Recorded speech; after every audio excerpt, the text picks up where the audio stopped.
Hey, my name BK.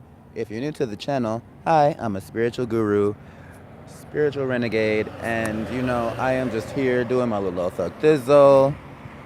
Back at you again with another video. I was actually able to come back and do another stream. I'm so excited. I'm outside though, so if you hear traffic, please don't mind me. I'm gonna try to speak up. I got the microphone this time, but my sinuses and my allergies. So I apologize for any sniffling or anything you might hear. But subscribe if you haven't already. I love you, and I say a Namaste, blessed be. Thank you for being a part of my journey and experience, and for stopping by and tapping in with your boy BK on the channel from the House of Abundance and right here on YouTube. Let's get into it. Okay, so yesterday I just found out, sidebar, I just found out like an hour ago that my other astrology video actually did upload. And so here we are. This is the part 2. I went through houses 1 through 6 yesterday and what they are, what they represent, and what it kind of means when you have planets in those houses. So let's just pick up where we left off and not take too long to get into it. So let's start with the 7th house. Now, the 7th house is very important, just like I said, kind of like the 4th house is, because it is a direct opposition, or like the exact other side of, y'all excuse me, hold on, there's a fire truck or ambulance coming. Ambulance. There's an ambulance coming. Give me one moment. Why do these people continue to try to outrun these civil servant vehicles? Almost just got hit. I sincerely apologize for that. But to continue, yeah, so the 7th house is on a direct axis from the 1st house. The 1st house being, yourself, your individuality, your person, what shines through when people first see you and meet you and those types of things. Yeah. So the 7th house, which is also sometimes called the Descendant. Hey TT, you all right? Blessed be.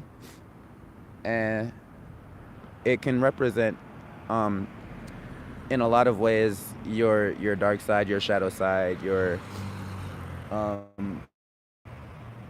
ways that you portray yourself, or have to, or things that you have to deal with that are like kind of like in a blind spot, or like outside of your scope of awareness unless somebody else brings it to you.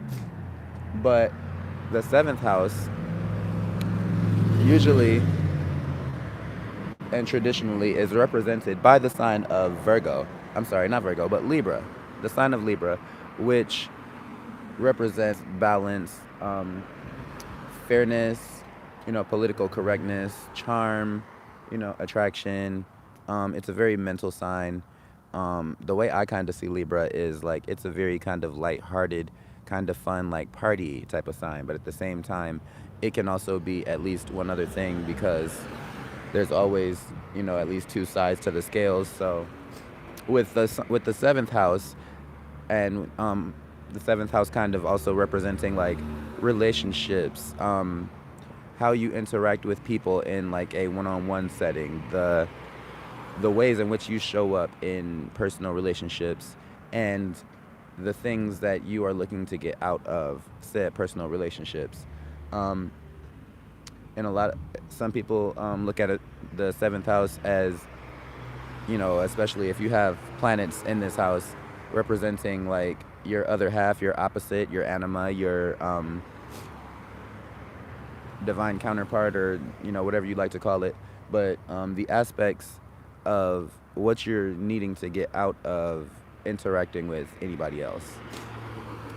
So having planets here can really make you, I almost said shallow, but can really make you a more like lighthearted, like not wanting to be down in the dumps and tap into really dark or heavy type of things. Someone who's really, it will make aspects kind of either a little easier or a little harder to understand, because it can be like a blind spot. But it also, because it's a air sign house type of energy, it can make things very like easy to communicate. Like it's like in aspects of the seventh house are the things that you have to understand about yourself, do your shadow work with, and be able to communicate to someone in any type of relationship you may have. $2, $3, whatever you want. Got you. But being able to communicate those things and those aspects of self that you've had to work on that make you a better person in any given said relationship. I don't know why they be speeding down this street. I don't really have. I have one aspect in my seventh house, and that would be my Chiron, which represents the healer, the teacher, the one who can help you with something really good, but that same thing that they can help you with really good is something that they also struggle with really hard. And so, with that being in my seventh house, that makes me a type of energy, or puts this type of energy in my natal chart, that when dealing with people, um, I can really understand and kind of see like what is going wrong in certain relationships. I'm able to like help people understand certain types of relationships, and understand aspects and characteristics of relationships. Like in a way, I'm kind of someone who can see if a relationship is good for you or not, is toxic, or the ways that it can be made healthier. And for some reason, people sometimes come to me for information like that. But moving on to the eighth house. So the eighth house is very interesting. I really like the eighth house. The eighth house is the Scorpio house, which represents um, death, rebirth, transformation, other people's resources, information that you hide or are seeking that is hidden from you. It can represent trauma, the dark night of the soul. Um, it can really be. This is one of those houses where it's because Scorpio represents mystery and obscurity and being able to really hide information. This is a house where if you have planets or aspects in this house, those are things that you really have to like spend a lot of time dealing with by yourself, and it can sometimes be really hard. But also it kind of gives you like this x-ray vision of, if you have certain planets or aspects in this house, you're able to really connect with other people in certain ways. Like, say you had a Mercury in the eighth house, that means that you're really good at uncovering information and relaying information to people that they didn't know or weren't able to see. Or I really just I heard, like, especially with Mercury, it kind of makes you in a ways like a clairaudient, like someone who's really able to speak things into existence. And so you're able to like stop people from hurting themselves in a lot of ways. It also represents like really deep rooted intimate connections. Like, it's the sign after the relationship house and getting into a relationship and the things that you deal with in relationships with others. The eighth house is in a lot of ways all the things about you and another person in a relationship that are hidden from the world, that you only deal with, behind closed doors, and how you intimately and are able to connect and touch and vibe with people. Um, Dealing with this house can bring a lot of chaos into one's life. It can bring an energy of like aggression, deep rooted passion, and like a big need for secrecy and or privacy in dealing with certain things. Like, say you have moon in the eighth house, which is a placement I do have.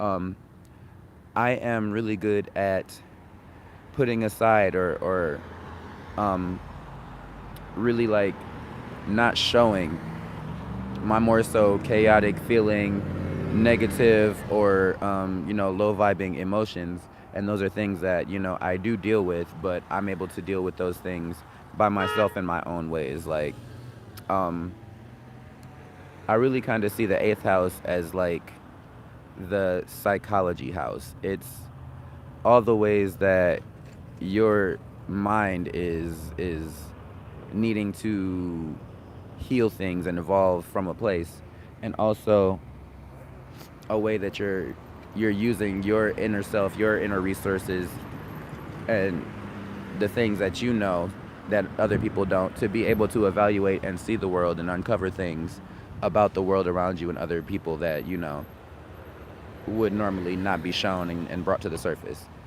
Um, it's a it.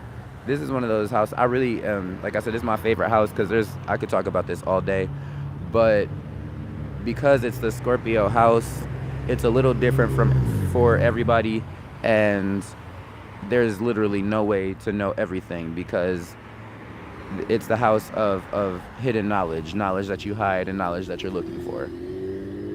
The ninth house, the ninth house, I like this house also, is the philosophy house. Like, if the eighth house is the psychology house, the ninth house is the philosophy house. It's the house of learning. It's the house of growing, evolving, becoming wiser. It can be also like the third house of Gemini.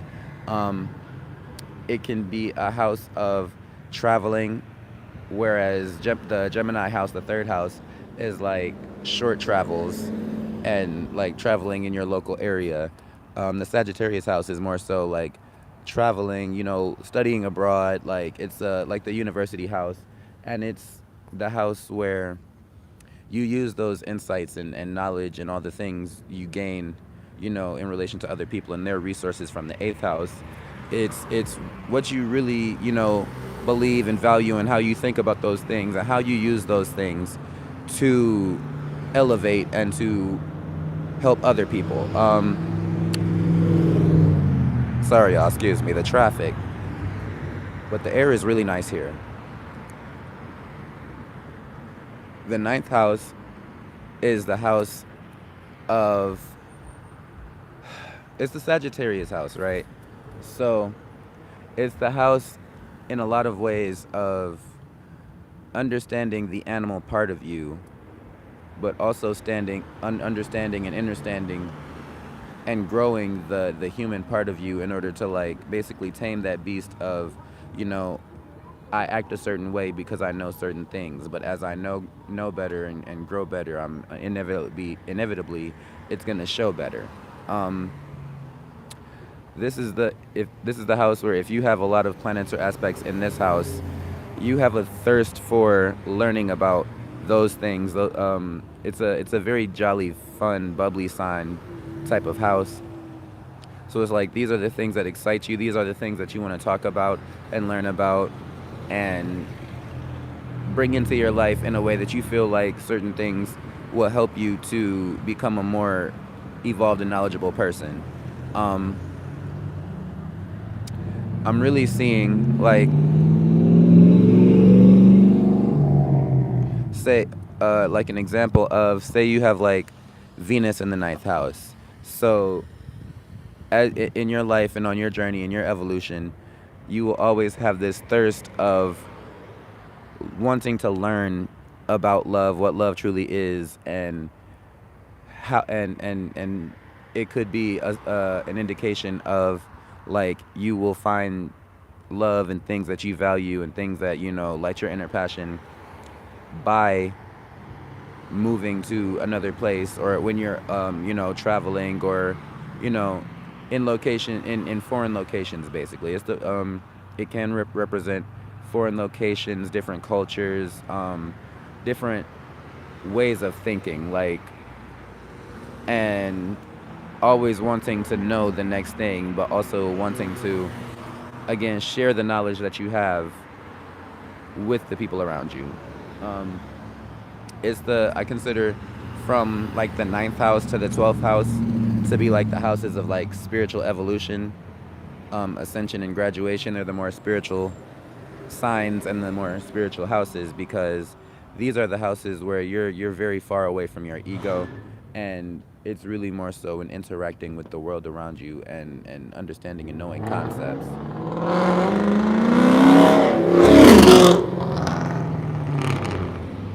These people, I swear. All right, so the 10th house. Yes, I really like the 10th house because the 10th house is the Capricorn house. The 10th house is the house of goals, aspirations, your public reputation, status, um, the ways that you hold life together, and the ways in which you are the boss of your own life, or a leader, an example for other people in their lives. It's represented by the sign of Capricorn, which is represented by the planet of Saturn.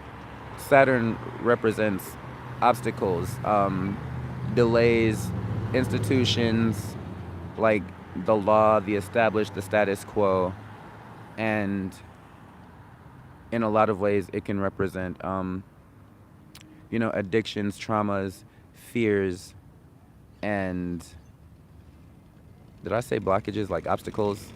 Um, so having aspects in this house creates and a like established like plan and path for your life of these are the things that you need to really commit time and energy to, more than likely over Lord an extended period of time. um, Things that you gain a lot of um, prosperity and abundance and possibly wealth and fame from, the more you practice and get good at it, and the more you grow in those types of aspects and fields. And in a lot of ways represents the type of, like, if you have, say you have like Mars in the 10th house. Mars is the planet of like aggression, passion, ambition, and that would give you a drive, an inner drive to want to be the best at things, to want to be the jack of all trades, to want to be the boss, to want to like be successful and have all the gains and accomplish all the things and make all the money and all the things. It gives you it's a, because the 10th house is like, if if the 8th house is what do I know, and the 9th house is what have I learned, the 10th house is very much so how can I use those things to add profit to my life. How you doing? You all right? And having 10th house heavy, having a 10th house heavy chart, or having lots of aspects to the 10th house in your natal chart, makes you want, in a lot of ways, has to always like start from the bottom, but in a lot of ways also will end up at the top in utilizing and tapping into those specific planets, themes and ideas. Um, and really a place where like really putting in the time and work will almost guarantee that specific goals are achievable, even if it seems like there's a lot of like resistance to those things at first. This is the house where you get good at things, you get better and better at things over time, and it shows, and it pays off, right? So the 11th house, very interesting house. The 11th house is the house of really like your dreams, your goals, your networks. It's the Aquarius house. So it represents like your individuality, but also the ways that you're able to use your individual self to benefit the world around you, and the ways in which you want to help the world. It's like a humanitarian sign. Um, like the 5th house, and I don't think I mentioned this, like the 5th, the 7th, and the 11th house, also the 12th house, but we'll get there, um, can be houses that represent where you have like oppression. I would okay. What word am I looking for? Where you have opposition, where you have enemies, where you know, the things that are going to try to basically be things that you always have to overcome. People, like, it could be a people thing, it can be a situation thing, like, but these houses can represent like areas where something could either be like a benefit or a downfall to you. But the 11th house, again represented by Aquarius, Aquarius, and Aquarius is ruled by the signs of, like, shoot, is it still recording? Is ruled by the planets of both Saturn and Uranus, or Uranus, you know, those of us, and represents learning learning how things are, and then learning how you are in relation to those things, and if you are the same or different, but ultimately where you would shine by expressing your individuality and uniqueness. In a lot of ways, it can represent the type of friends and associations that you have, and like groups that you like to be in. It can also, excuse me, one second, it's a few cars.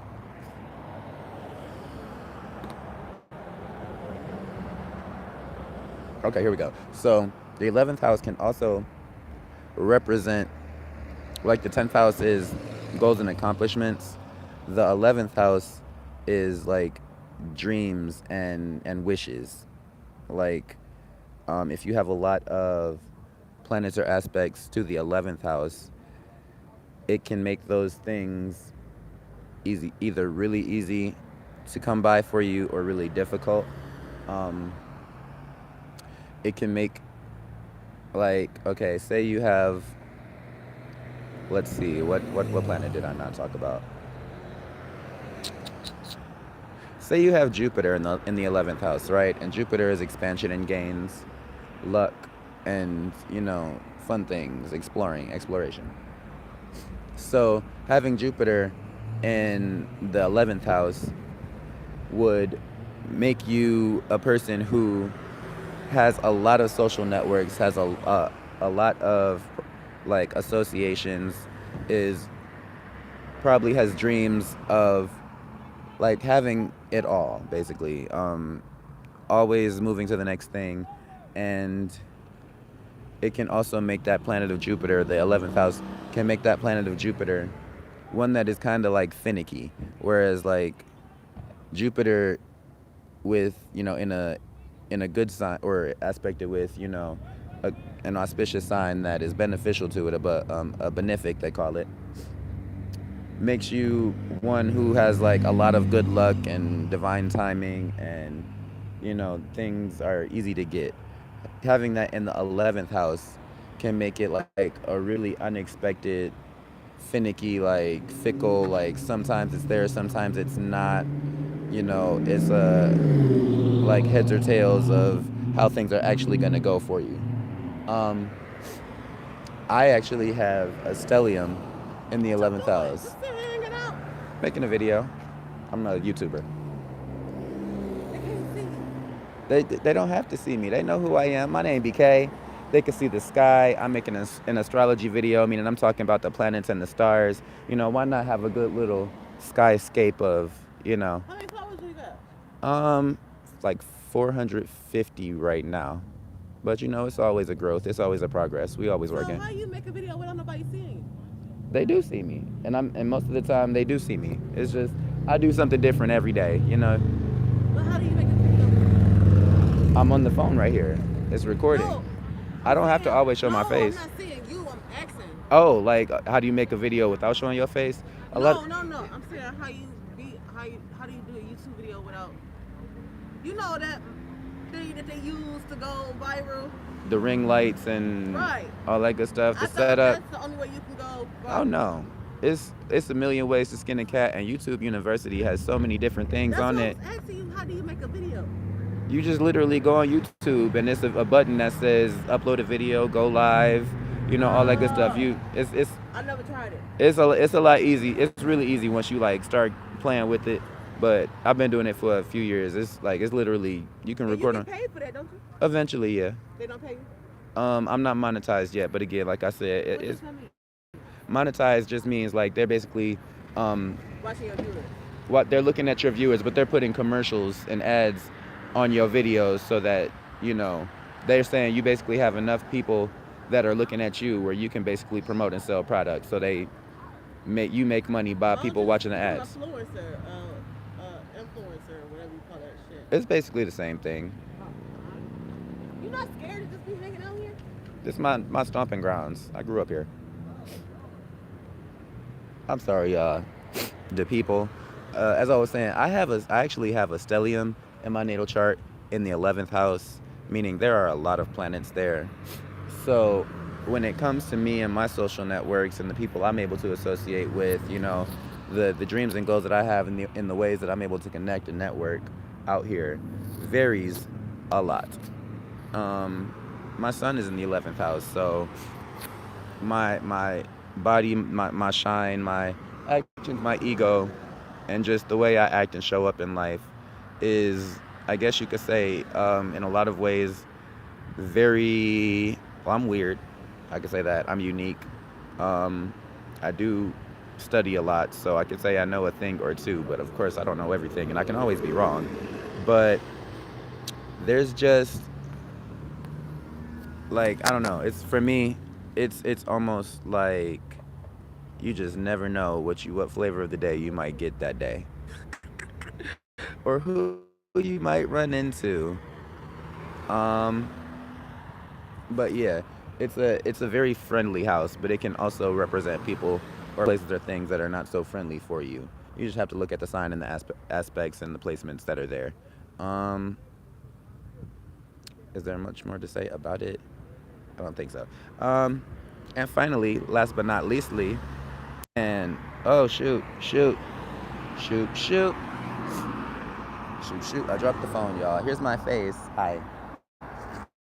I'm putting it back down though because my energy. I don't know. Anyway, with the microphone.